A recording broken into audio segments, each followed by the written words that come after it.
সকালে খালি পেটে যদি আপনি নিয়মিত লেবু পানি খেতে পারেন তাহলে আপনার যে উপকারটা হবে এটা জানার পরে আপনার মুখ থেকে অটোমেটিক সুবহানাল্লাহ বের হয়ে আসবে।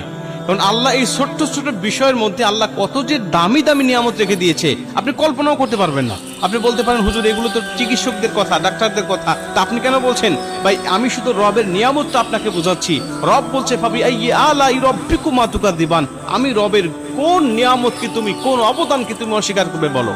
সামান্য 2 টাকা লেবুর মধ্যে আমি আল্লাহ পাক যে নিয়ামতটা তোমার জন্য রেখে দিয়েছি, তোমার শরীরের জন্য, তোমার দেহের জন্য, যা তুমি জানলে তুমি আমার রবের কদমে, আমার কদমে তুমি সেজদায় তোমার মস্তকটা অবনত করে দিবে। 20 টাকা কেজি লেবু পাওয়া যায়, একটা লেবুর দাম 2 টাকা পড়ে। আপনি যদি নিয়মিত খেতে পারেন দেখেন আল্লাহ আপনাকে কি দিচ্ছে। চিকিৎসক বিজ্ঞান বলছে যদি কোনো মানুষ লেবু পানি খেতে পারে নিয়মিত, তাহলে এই লেবু পানি তার শরীরটাকে ডিটক্স করবে, অর্থাৎ তার শরীরে যত দূষিত পদার্থ আছে, বিষাক্ত পদার্থ আছে, এগুলো বের করে দেয় বিভিন্ন ভাবে, প্রস্রাবের মাধ্যমে হোক আর বিভিন্ন মাধ্যমে।